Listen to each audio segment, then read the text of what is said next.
kaum wanita ini sangat luar biasa. Perannya sangat nyata di gereja. Amin.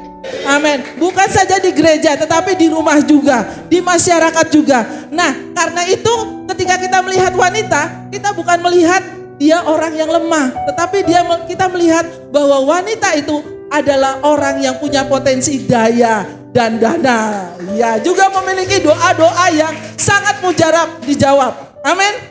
Kalau lihat truk-truk di jalan itu tulisannya doa ibu, ya kan? Gak pernah tuh doa bapak, ya gak? Selalu berkah doa ibu. Wah, luar biasa. Wanita-wanita itu sangat luar biasa. Pokoknya I love you full untuk semua wanita GSYA di sini ya. Kita menyebut wanita GSYA itu wanita terpuji. Ya. Terpuji itu artinya apa? Tadi dikatakan terampil, ya kan? Unggul, rajin, takut akan Tuhan, empati, inspiratif. Jadi bukan cuman wanita yang hanya cantik luarnya saja, baik di luarnya saja, tetapi tidak takut akan Tuhan. Kita memiliki kriteria secara utuh tentang wanita. Makanya wanita GSYA disebut wanita terpuji. Ya, oleh sebab itu wanita-wanita di GSYA itu harus memiliki iman yang kuat. Amin. Memiliki hidup yang kudus. Amin. Ya, itu ikrarnya, bagian dari ikrar kita. Ya. Tema yang diberikan oleh Departemen Kaum Wanita Nasional adalah pada tahun ini adalah regenerasi. Regenerasi. Apa itu regenerasi? Regenerasi itu artinya adalah penggantian dari generasi tua ke generasi muda. Atau istilahnya peremajaan, ya. Diremajakan lagi kulitnya, dibaruin lagi kulitnya. Demikian juga regenerasi itu harus ada di dalam keluarga kita. Amin. Harus ada juga di gereja kita. Harus ada juga di masyarakat tempat kita berada. Kenapa? Kalau regenerasi tidak dilaksanakan, ada istilah lawan kata dari regenerasi adalah degenerasi. Itu artinya kemunduran. Apa? Kemunduran. Kemunduran, kemerosotan, perubahan menjadi sesuatu yang rusak. Kalau kita tidak mengadakan regenerasi, akan terjadi kerusakan. Di keluarga kita, kalau tidak kita meregenerasi anak-anak akan menjadi anak-anak yang rusak. Di masyarakat, kalau tidak diregenerasi, akan masyarakat terdapat generasi yang kacau. Di gereja juga, kalau tidak digenerasi, luar biasa kacau. Jadi regenerasi ini harus dilakukan di setiap aspek kehidupan. Bukan hanya di dalam pribadi kita sendiri. Tetapi di seluruh aspek kehidupan kita perlu melakukan regenerasi. Next, selanjutnya. Tujuannya regenerasi itu adalah apa? Agar rancangan Allah bagi dunia, gereja dan keluarga dapat terus berjalan dengan berhasil. Amin. Regenerasi dilakukan tujuannya supaya rencana Allah dapat berjalan dengan berhasil, tidak gagal. Tujuan Tuhan menjadikan manusia adalah menjadi serupa dengan Kristus. Nah, tetapi kalau tidak diregenerasi, gambar dan rupa Kristus tidak akan ada di dalam kehidupan kita. Menjadi rupa dan gambar dunia yang kacau balau. Oleh sebab itu, regenerasi itu adalah sesuatu hal yang penting. Proses regenerasi.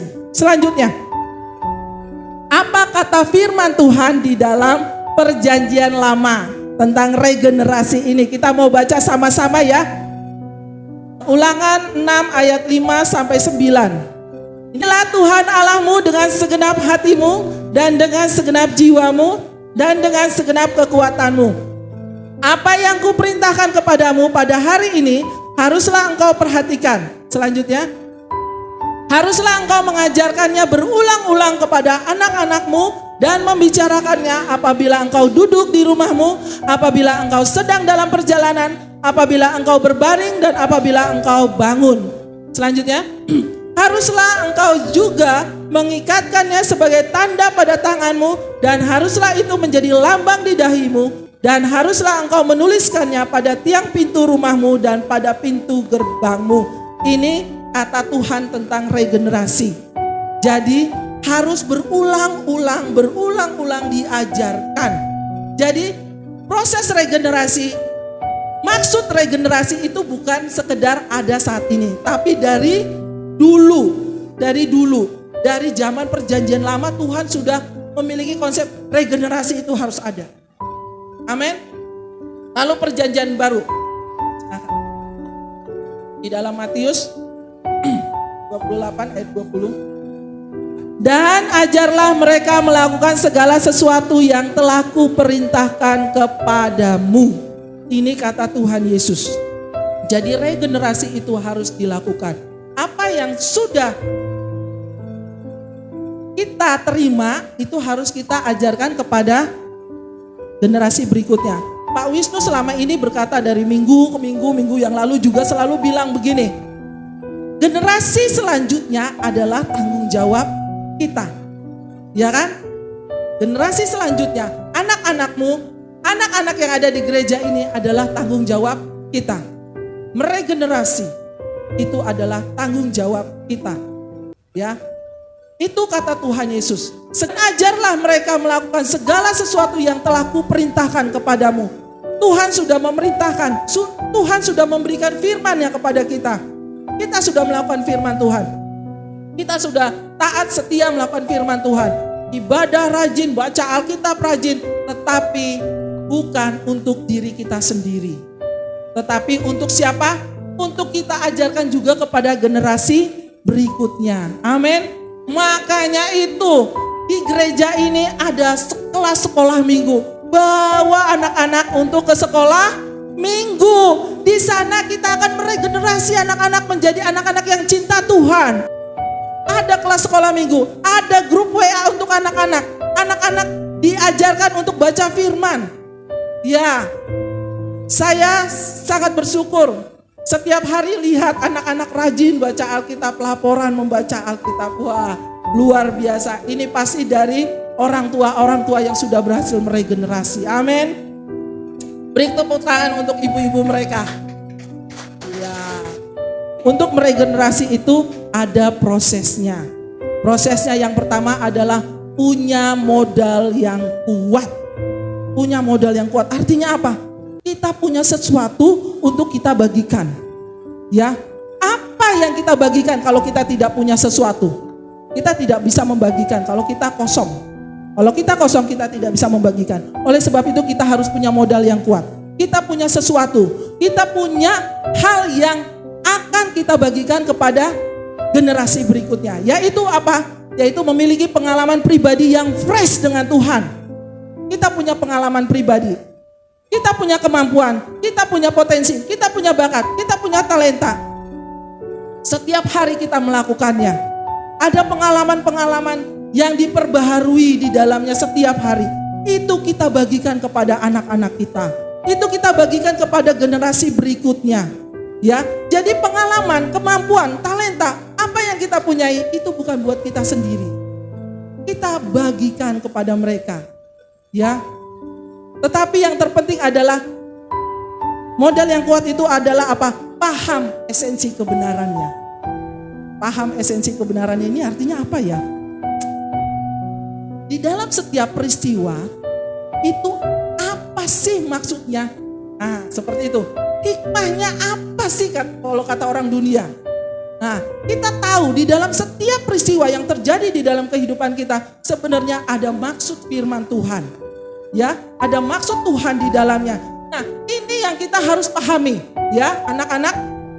Jadi kalau melihat sesuatu di luar, lihat, jangan cuma lihat, tetapi pahami kebenaran apa yang bisa kita pelajari di dalamnya. Ada nilai-nilai apa yang kita dapat pelajari di dalam setiap hal yang kita lakukan, setiap hal yang kita alami. Yaitu apa? Ada nilai-nilai kebenaran, ya. Nilai-nilai GSDA itu apa? Cinta Tuhan, jujur, rajin. Amin. Jadi ketika kita melakukan sesuatu, talenta yang kita miliki, bakat yang kita miliki, kemampuan yang kita miliki, waktu kita melakukannya, ada nilai cinta Tuhan gak di dalamnya? Karena apa? Sebenarnya setiap kehidupan kita, sesungguhnya pusat kehidupan kita adalah Tuhan. Jadi kalau orang mengatakan prioritas hidupmu apa? 1 Tuhan, 2 keluarga, 3 pelayanan, lalu lain-lainnya. Sebenarnya tidak seperti itu. Sebenarnya ketika kita melakukan segala sesuatu, Tuhan ada di dalam pusatnya. Ya, Tuhan di dalam pusatnya. Jadi ketika kita makan, Tuhan ada di dalamnya, bukan prioritas supaya saya sehat, bukan. Tetapi supaya apa? Ketika saya sehat, saya memuliakan Tuhan. Amin. Ketika kita belajar, bukan supaya kita menjadi lebih pintar, kapasitas saya lebih hebat. Bukan seperti itu. Supaya penghasilan saya lebih banyak, sehingga keluarga saya lebih makmur. Bukan seperti itu. Tetapi ada Tuhan di dalam pusatnya, yaitu apa? Agar Tuhan dimuliakan. Amin. Ketika kita pintar, ketika kita bisa, ketika kita mampu, kita bisa membagikannya kepada orang lain. Kita bisa meregenerasinya kepada anak-anak lain. Itu artinya punya modal yang kuat. Saya percaya setiap kita yang ada di sini tidak ada satupun yang tidak punya kemampuan. Amin. Tuhan tidak pernah menciptakan orang-orang yang sia-sia. Tidak pernah. Keberadaan kita di dunia ini pasti ada maksud dan tujuan Tuhan. Tapi kenapa kita tidak menangkapnya? Kita belum mencarinya. Kita belum mencarinya. Ketika kita mencari, kita pasti mendapatkan. Tuhan, apa sih tujuan saya di dunia ini? Tuhan pasti akan memberikan jalannya untuk engkau dapat menjadi berkat bagi kemuliaan Tuhan. Amin. Setiap kita yang kita lakukan itu adalah memberi kesaksian kepada generasi berikutnya. Seperti Lois punya anak namanya Eunike, lalu punya anak namanya Timotius, ya kan? Iman itu juga sesuatu yang kita punyai loh, ya kan?